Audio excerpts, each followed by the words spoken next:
Irreverent, entertaining, cool. You're listening to LA Talk Radio.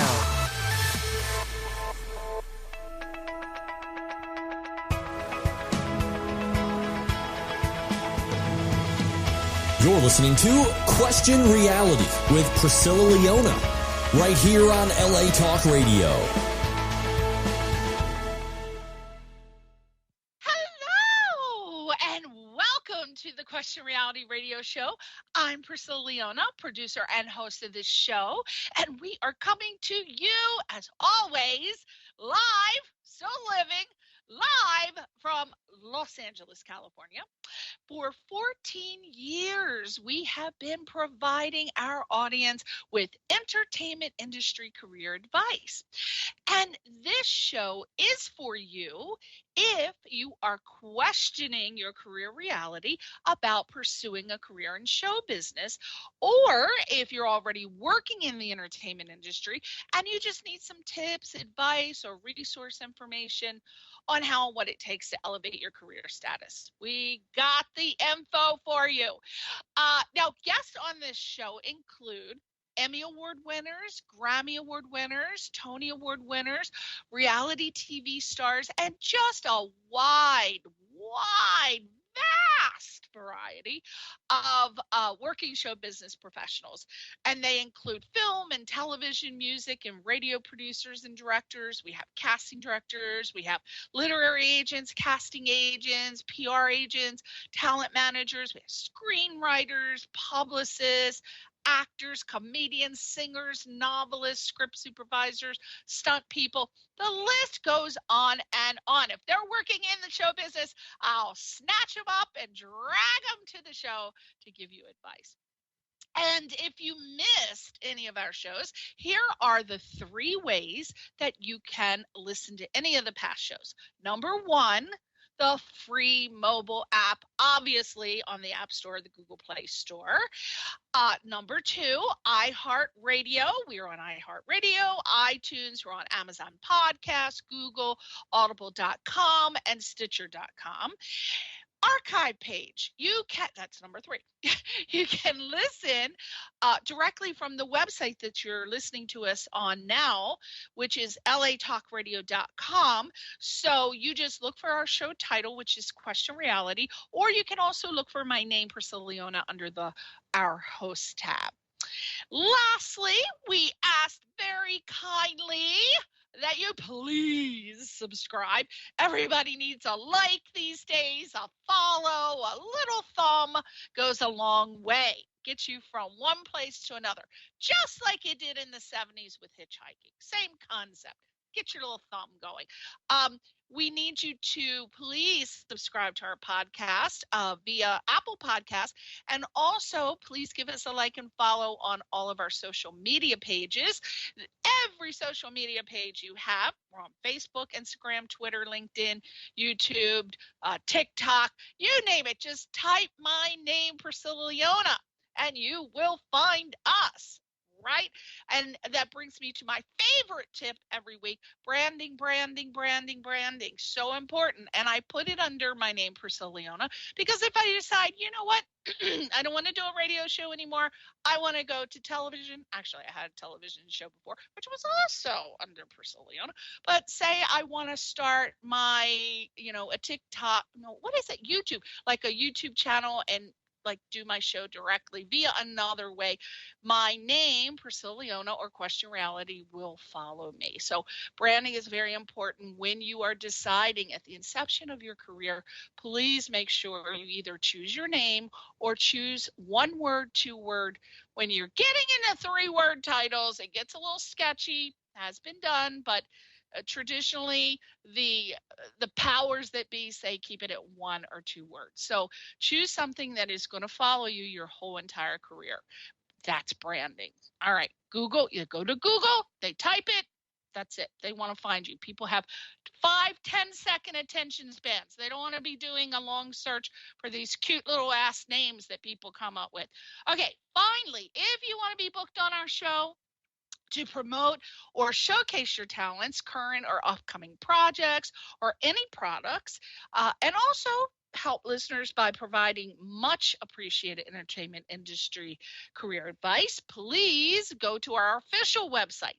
Now you got to listen. I'm going to pause for a second and say, what happened to her? Okay, that's enough. You have to go to our official website, which is, ready?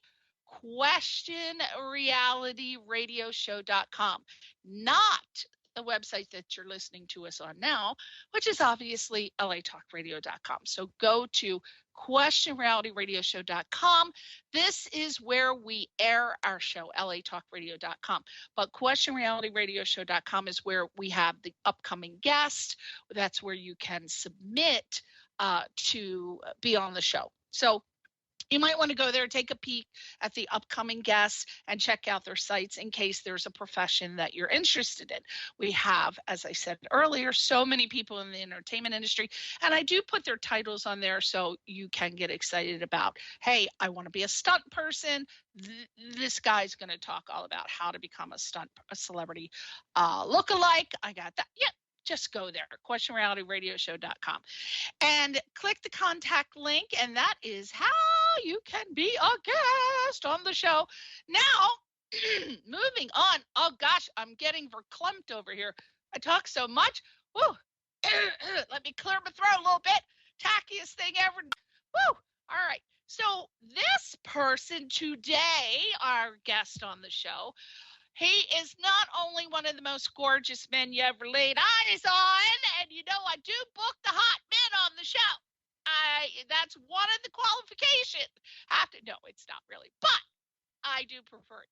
I recently had such the pleasure of meeting him, because he had been a guest in February of last year on the show, and we loved him so much. We said, oh my gosh, we have to have him back. His name is Berny Martin. He's an international fashion designer. He's a philanthropist. He's a speaker. I'm going to just tell you a little bit about him. He's also, most importantly, he's the international fashion designer for the label Cato.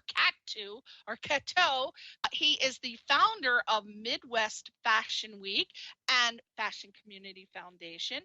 And since 2005, the Cato brand has been an internationally recognized line of clothing, I feel, for male and female professional wears. And over the years, the Cato brand has displayed its fashion collection all over the world, just on runways worldwide. Some of the cities include New York and Chicago and San Francisco and Paris, Hong Kong, Dubai, Kuwait, and I think most recently, I hope I'm not wrong, Munich, Germany. The brand has been worn by countless international celebrities, which include actor Billy Porter, actor Lin-Manuel Miranda, Emilio Castro Neves. You know me, I'm always mispronouncing people's names. It's the worst thing ever if it's over 4 letters. I'm like, Jada Kiss, rapper Casanova, and just a ton more. You have to go to his website, Catou, Catou, and you can just see everybody who has worn his fashion. The Catou brand has also been featured on countless acclaimed media outlets such as MTV, BET, CBS, ABC, Vogue, Gazia, and his fashions have been worn at the Oscars. I think that's the ultimate for any fashion designer. I could be wrong. Maybe it's to have a runway show in Paris, but I don't know.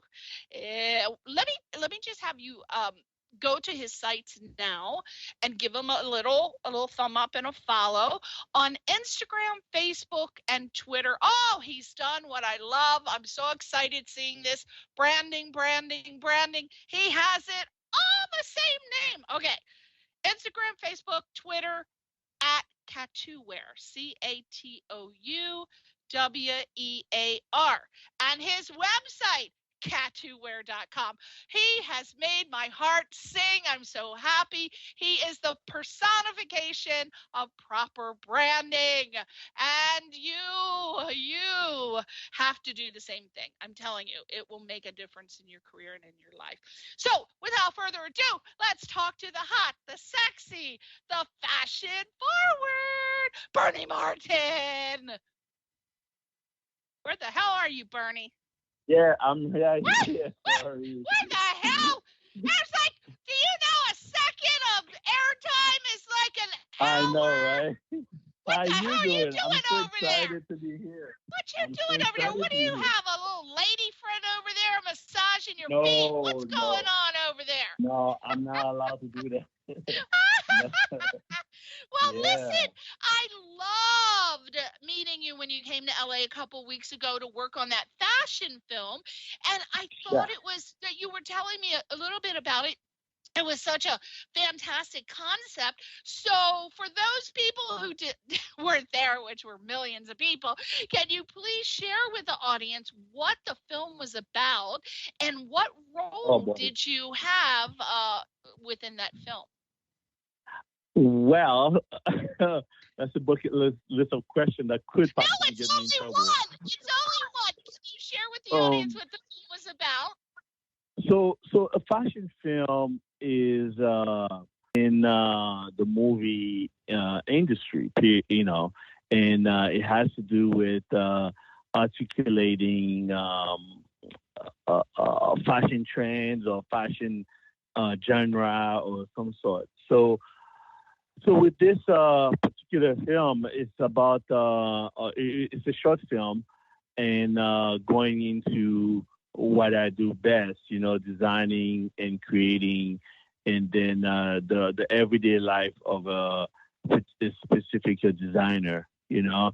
However, I'm not featured in it. Me as an actor, no, that's not going to happen. Oh, no. I mean, what were you, producer? No, I was providing the wardrobe and be part of the production team, yes. Oh, now is this more of a documentary? No documentary. Okay. Yeah. And what is the goal of the film? Is it going to be shown before a fashion runway show? Is it going to be shown? What is it for? So we're still investigating further on how this could be part of a network of shows and so on. So that has not been finalized yet by the movie director that was involved in there, and still waiting for the full thing to be completed, and for them to make a final decision on how they see this fit. You know? Is it sort of like? Is it going to sort of be done like Project Runway, or it's more a behind the scenes? More about the behind the scenes. Yes, nothing like Project Runway. I love that. Because so many people, I swear, it is a whole mysterious situation. What the hell goes on behind the scenes of a fashion runway show or a showing, shall we say? Because when we as viewers watch, say, Project Runway and some of the other shows, they only gave us a very small glimpse into what was going on behind the scenes. It looked like it looked like pure chaos. But I talked to my friends who are fashion designers and said, are you crazy? That's what we live for. We're adrenaline junkies. We love that world. I would just be running in the bathroom to hide. What you told us shows or about fashion runway shows. What do you feel gives you the most excitement when you know you have a show coming up? What is it?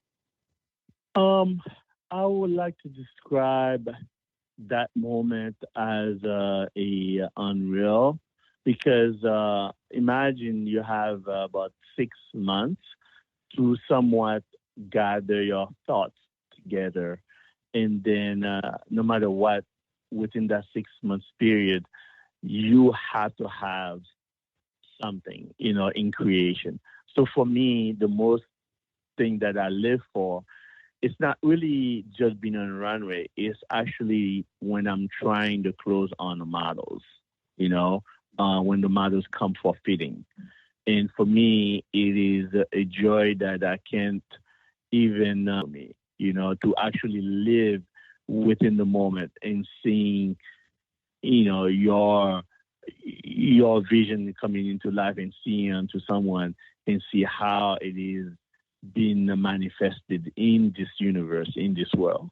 So yeah, and then you're listening to everybody's reaction and so on and so on, how it flows, how things you wish you could have done better. It's all through an emotion. Yes. So that's more exciting. That initial try on is more exciting than when your models are wearing your clothes, walking down the runway, and there's pictures being taken and people gasping and articles being written. So it's more exciting that very first time. Oh yeah, the very first time for me is what take my breath away. Yes. Oh, wow. Okay. So when we're going to close this film topic out, but I wanted to know, did your experience working on that film prompt you to want to continue working on other film projects, or even maybe producing your very own film with a fashion storyline, sort of like The Devil Wears Prada? Sure. I mean, the film industry, the one thing I took out of it, it is a beast of its own. Oh yeah. It's something that I have high respect for. Anyone that's working in the movie industry, man, my hat's off. It is something else. And for me, with that being said, to answer your question, yeah, I would love to further pursue other fashion. And then, of course, there's also in any movies, if you think about it, they are wearing something, Yeah, so, hopefully. Hopefully. Exactly.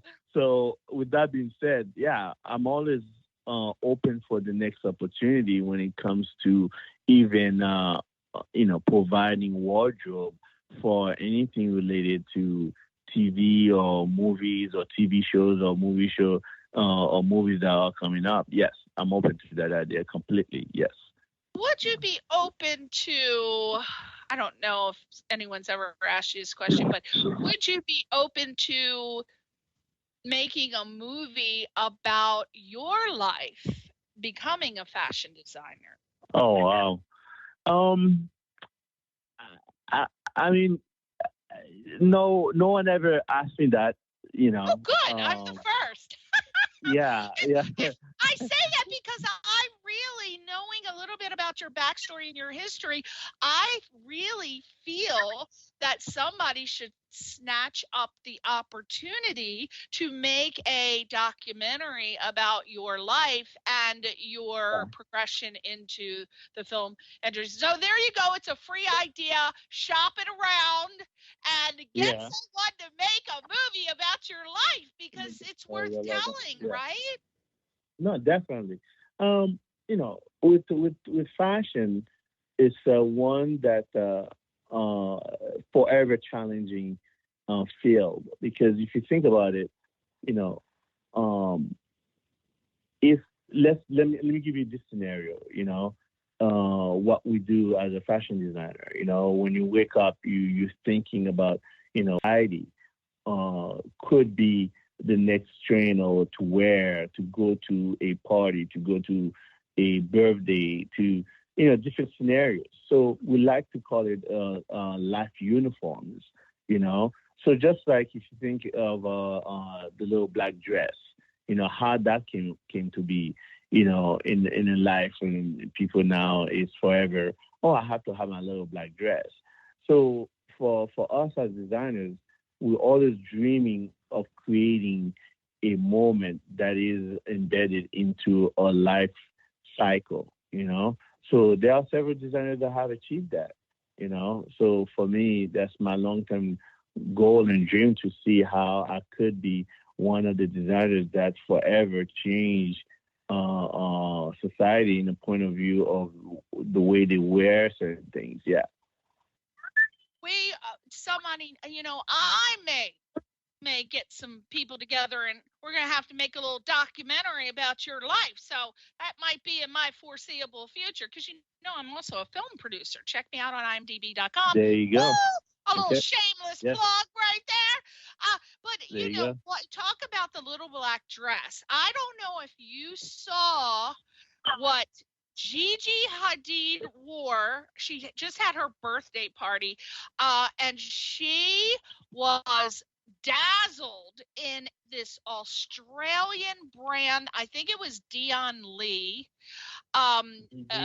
design. It was an ensemble. It had the white lace corset crop top and the matching sheer pants, and then that floor length duster jacket. I lost my mind. I said, why, Lord, can't I wear that outfit? She was, and that's my little black dress right there. I mean, that was, not everybody can wear that, right? I mean, exactly. You have to have a body like her, but man, she looked spectacular, and she had the, the large jewelry, and she layered it with like some pearl necklaces. And now how she walked in those nude heels, I don't even know, because I think it was like a pen, but like the size of a pen, her heel. But God, she looked so spectacular. Did you see what she wore for her birthday party at I think it was Saturday night? It was all over the magazines, People, and did you see those? Oh, you got to look it up. Look at what she wore. Oh my God. Now see that's like, that's like a little black dress, even though it's not. It's so what? It was so gorgeous. You talking about the pink? You talking about the hot pink? What? You talking about the hot pink? Gigi Hadid. No, not the pink one, the white. Gigi Hadid, she had the long white sheer crop duster jacket with the white corset and then the white pants. Oh my God. See that? Do you see how excited I am? Now, I could never wear that in a million years, but that doesn't stop me from feeling thrilled and excited and just, I mean, if you love fashion, no matter what size you are, no matter what you look like, you can get excited about seeing these clothes. And that's the true test of a great fashion designer, because when you look at their clothes, even though you can't wear it, you're excited about seeing it on someone else, right? Am I right? Definitely. Yeah, definitely. I mean, everything you wear has a story, know. And the way I like to describe whenever I'm dressing somebody, you have to think about when I step out at the house wearing certain things, So different clothes project and attract different things, That's right. So when whatever you're wearing, you have to think about, what is it I'm gonna be wearing certain things for, and then once you finalize that into your mind about what you want to achieve, the rest is history, to be honest with you. Yeah. It's easy to dress that person. It's much easier, faster to complete that in making that story come to life. I know. That's why on the flip side, Bernie, sometimes celebrities wear things that are not understood by the human mind. For example, I'm not going to put very famous, makes good stuff, but I'm so sorry, that black ruffled Chinese cup dress that Billie Eilish wore to the Oscars, I was mad the whole week about it, right? And I was so upset I could not even focus. But you know what? She loved it enough to wear it, so that's her style. So we cannot judge other people's style. We may hate it, but we have to accept it's their personal style. And I was just really upset. I can't get over it. I need a pill right now. But anyway, I want to talk about exciting. So forget Gigi Hadid's outfit, because when I saw, let's talk wedding wear. Okay, so most, now people, every time I say most, is so careful about what you say. Okay, so because I'll get texts and emails about most, not all, most men just dread the search for a tuxedo when they're getting married, right? So, but it usually, Bernie, it wasn't that, in my opinion, it wasn't that hard of a job for men, because there used to be such a limited number of choices available to men compared to the selection for bridal gowns for women, and we understand why, because it's always been, when it comes to wedding, the bride is like the it factor, the center of attention. Right? So I was looking at that, and I saw Bernie. I said, "Woo! Here comes the groom, Bernie Martin. The word is out and about that you are changed." And when I saw those photos on your Facebook page, I just lost my mind. I love your tuxedo jackets, because they have, when you open them up, they have printed designs on the inside. And Bernie, I've been saying that for years, that would be so cool. If I were a designer, we would have had that style going on in the 80s. I'm telling you right now. Tell me about it. Tell me how you're doing in the wedding wear. Definitely.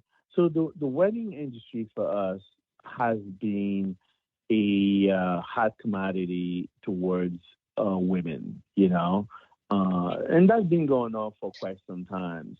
And if you come to think about it, it's nothing wrong about, why the market, has been geared towards that. So the past few decades, a lot has been invested in targeting, the women, when it comes to wedding. So with that being said, the men, on the other hand, have been somewhat left behind. So the only thing they had choices left with was, go to the tuxedo, your best tuxedo rental, and then, you have simple choices, either the black, the gray, the brown, or maybe the white. And then you'll be lucky if you can find a brown, actually, So with that being said, us, on the other hand, we came to pay a great deal of attention to that. And then, of course, when I got married as well, came to realize that there was a great shortage of opportunities for men to go out their best and look their best as well, in order for them to be at match. That's how I like to describe it, at match, when the bride is presented to them. Because it's such a monumental moment, So it's a way for the men to not only highlighting who they are, but at the same time showcasing to the rest of the people that they are being presented in front of, hey, I'm willing to take that responsibility. So the way I'm dressing, communicate that. Not looking sloppy, not looking, oversized, and so on and so on. So I really wanted to have a groomsman where the men can really doing consultation for the first time, articulating who are you, what are you looking for, what's in your head, what are you thinking, and then from there we start designing a suit that's gonna make them feel, or a tuxedo that's gonna make them feel as welcome as possible to be part of that wedding, and feel they are invested in to that moment of their life when they are getting into, So with that being said, the it's a process. It's a good a month process at the very bare minimum to have their their dream come true with that, and then they get a chance to customize it to whatever they like, whatever they want. They can put it in there. You mean it only takes a month for you to whip up a tux for a wedding? No, I say minimum. Oh, minimum. All right, I was ready to lock you in on that 30 days, right? No, minimum. Oh, minimum. Minimum. Otherwise, Okay. anything less than that, I usually don't even bother. You know. How long would you say, to be fair and to give you enough time to design a tux, would you say 3 months, 6 months, or just the longer? No, for a tux, I would say the proper time will be a 2-month period. Yes, a proper time, 2 months. Okay. Yeah. 2 months. Yeah. Well, they should be planning long ahead. They should. I mean, the plan for a wedding that usually starts a year in advance. So. Yeah, but, and I'm saying that because there's also depends on what we are using. You know, there could be some other year to make. You know, so what? It depends. Yeah. What the hell? Do you have to go and catch an animal in the woods and skin it and then dry it out? What the heck? No, hand embroidery, hand stitch embroidery. Oh, I see. Yeah. I don't think those takes time, like beading and pearls and all that stuff. Yeah, it happens. Yeah, I didn't think about that. Oh wow. There's no. It's not like there's no machine that can do it, but those are little tedious work on a scale of like hours and hours on. Yeah, because maybe they do want, maybe somebody wants it bedazzled. What if they, is there, that leads me to another thought. Is there any outfit, like if someone came to you and they said, I want to get married bedazzled, would you turn them down or would you take that as a challenge? No, it's a possibility. We can get it done. It's not. I think that would be cool, especially for cowboys. A jean tuxedo, and then in the back it could be bedazzled, and then it could have like a brown suede collar and brown suede lapels. I think that exactly. I think you need to hire me to design all your country wear. So that's what I'm saying. So that's why I'm saying that to you. It all depends on what they want me to make. So there's things that can take much more time than others. You know. Yeah. And did you design your own tuxedo for your wedding? Of course, yes, I did. You got to post some pictures. I want to see, or at least send me a picture of your tuxedo for your wedding. I want to, because if you're going to wear it, then it's good enough. Now, your line, it's under the brand Katu Wear, your wedding wear, I assume? It just falls under your brand? It was under the Tattoo. It was under the Tattoo brand. Now, have you made or thought of, or have you already done this, where you have taken your merchandise, your tuxedos, and you've approached a store, like Macy's or one of the... No. Okay. No. Is that something you avoid? Like that is not your goal for your wear to be in retail stores? You prefer to design privately? Yeah, I'd rather design privately. However, a lot of what I do is specialty custom. So therefore, there's no way they can walk into a store and find what they are looking for because their mindset is already into creating something that they know for a fact nobody will find in the store. That's exactly what they. However, with that being said, that doesn't mean that I could not create what you call a store boutique line, specialty groomsmen wear selection. Yes, I could do that. That could be a separate side of the business. But the majority of the grooms that do come to me, they are looking for something that is unique, something that speaks volume of who they are and what they want on that particular day, and how special they want that. Okay, now how much? What are we talking? Who? Let's speak about the price now.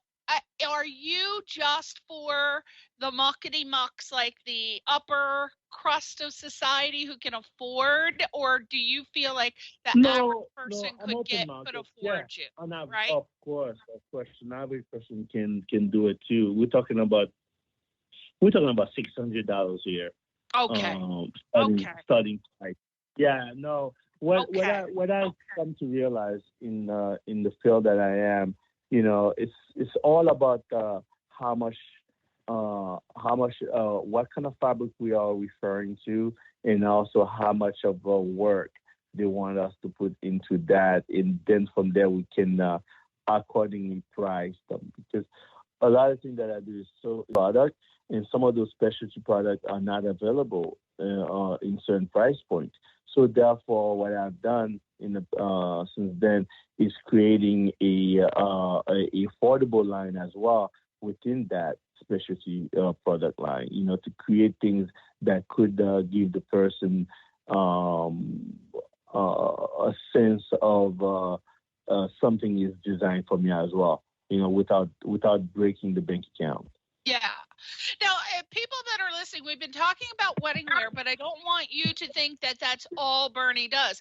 Berny creates fashion for people all over the world in lines that have a variety. So I would suggest that you go to his website, catou.com, catou.com, and look at his various fashions. It's not just wedding wear. So please make sure you understand that his designs are beautiful, and you can see that on his website.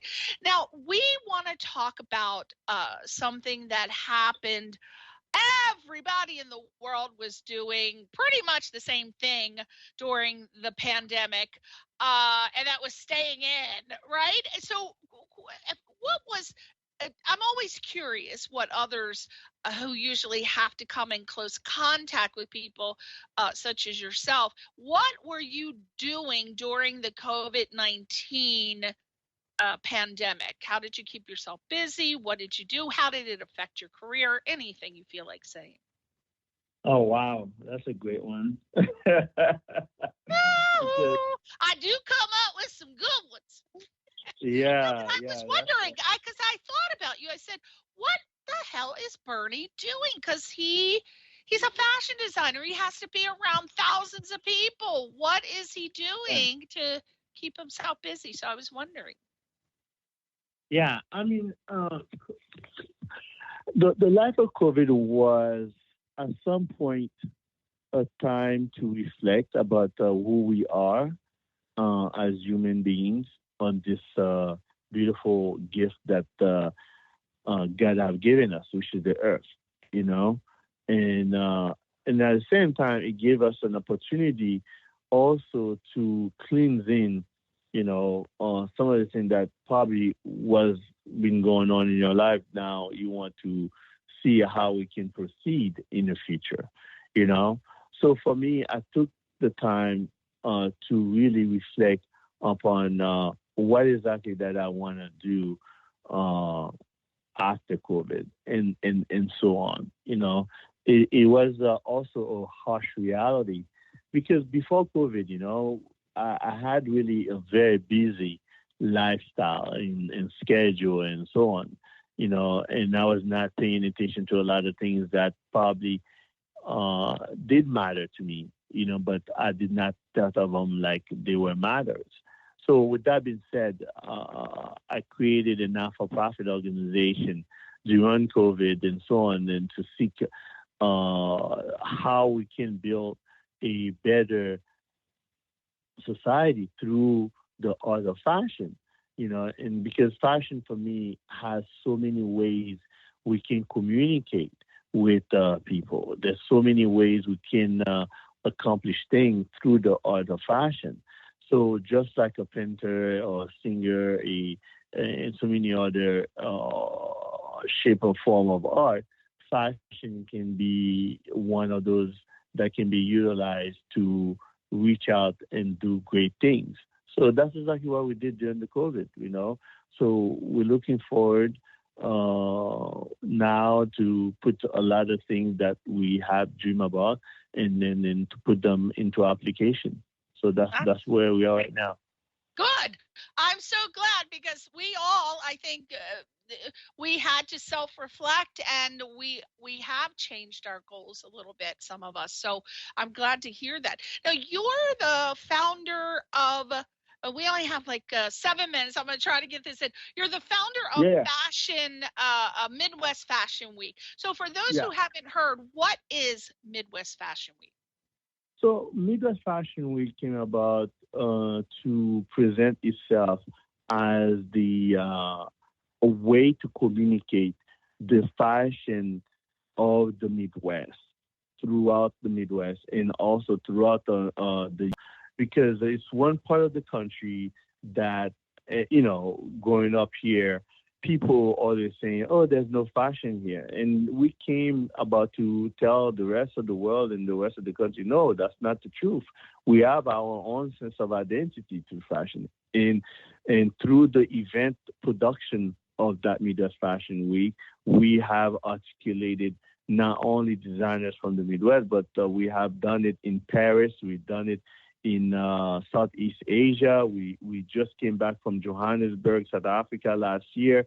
And those were like a beautiful, beautiful, great production of fashion shows where we unite different designers from all over the world to communicate the language of fashion.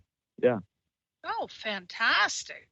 Now, I wanted to ask you, what is the Fashion Community Foundation, though? What is that about? So Fashion Community Foundation was created right before COVID really started. And of course, during COVID, I really had a unique opportunity to serve the people that are in the communities that I work with, here in Indianapolis, Indiana, and also Chicago.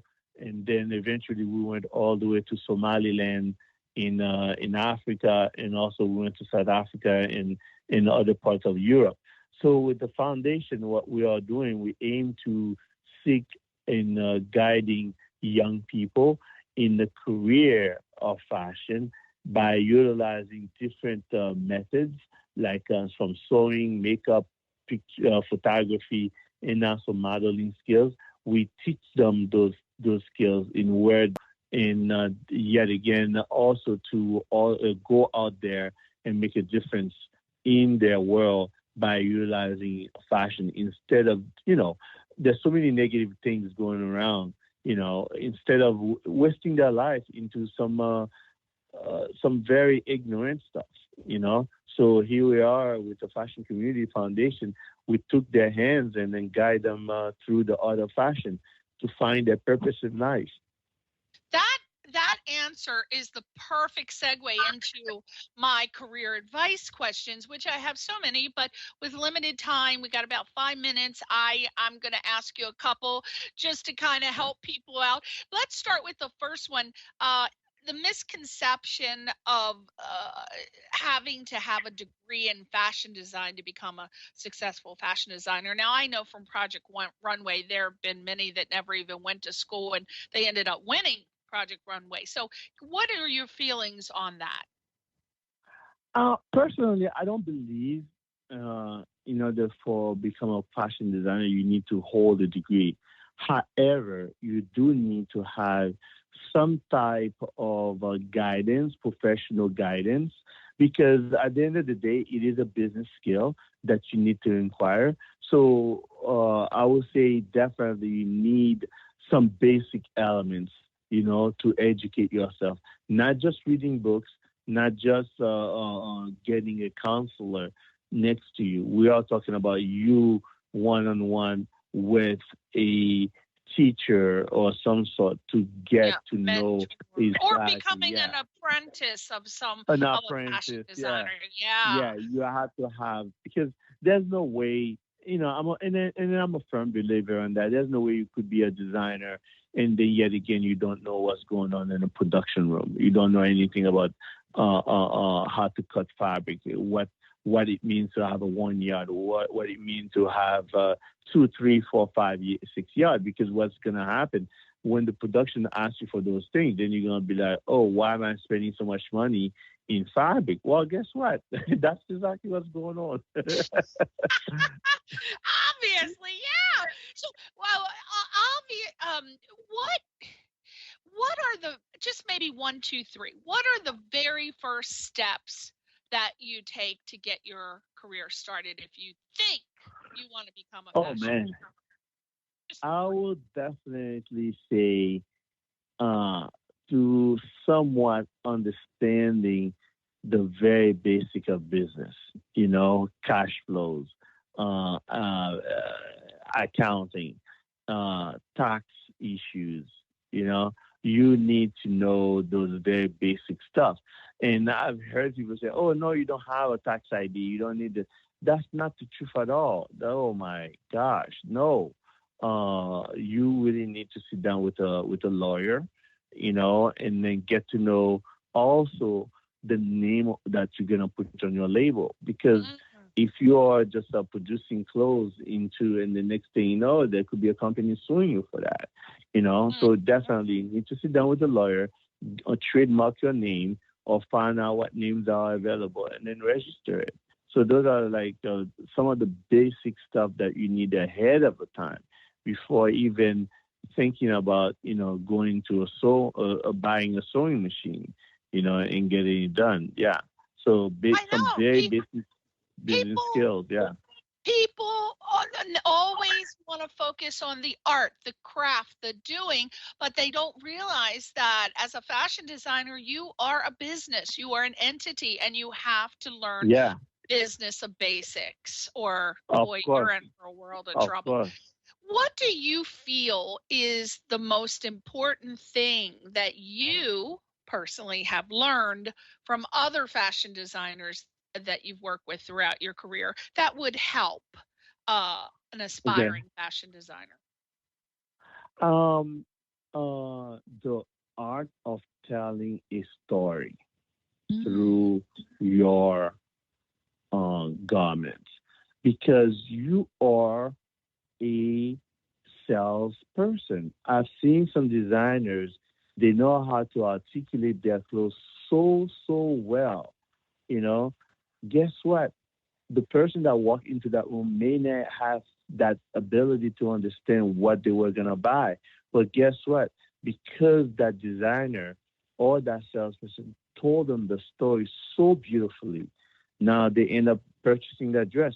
And then whether they wear that dress or not in the future, it doesn't really matter to me at that point, because I saw the fact that that person could articulate the story behind the dress. To me, that's one thing that I will forever cherish. Yes. Yeah, you got to tell a story. That's called a line. When I go back to Project Runway, they had 3 days and they had to come up with their story. It all had to tell a story. They had to use the same colors and blah, blah, blah. And I thought, wow, that's amazing that they can create all these designs and tell their story of who they are within fashion. Absolutely fascinating. Well, you, my darling, it has come to the end of the road for us. I could talk to you for 6 hours, honestly. Same here. And listen, the next time you're in LA, please, let's go out to dinner. I have a line of people who want to meet you, so I'll be bringing all new people next time to our dinner. It'll be like it'll be a fashion show for you, but with dinner, right? And people. So awesome. Looking forward. Last time it was fantastic. Last time it was fantastic. So I cannot wait to do it again. Oh, I'm so glad. And I wanted to tell you, I didn't get a chance, but I saw this shirt. I'm going to send you a picture. And I said, oh my God, if I could get Berny, could I pay him to create this shirt for me? It is gorgeous. Now I shouldn't be wearing it at my size, but I don't care. I like to look hot. And this shirt I saw, I said, I bet you $1,000,000 Berny can create it. I'm going to send you a picture, and that'll be a challenge. And, next 5-10 years, whatever. I'm going to send it to you anyway. And we're going to showcase it when you come to LA. Definitely. Yeah. All right. Hey, I know that it's always a challenge for fashion designers to create for the more fluffy person. Next time you come on the show, I want to focus on what your thoughts are for people who design for the more fluffy person, because I tell you, styles have changed. They have some hot fashions out for people who are, considered, portly and rotund, such as myself, and really, really nice clothes. I mean, we'll talk about that next time. But listen, everybody, you go give Berny a little thumb and follow him, because he's always got exciting things happening. His website, tattoowear.com, Facebook, Instagram, Twitter, @tattoowear. Thank you, Mr. Berny, for being on the show. Awesome. Thank you so much. Thank you for having me. Say goodbye to your fans. Thank you, guys. Have a good night and looking forward to it. We'll see you next week on Question Reality. Bye-bye. Bye-bye.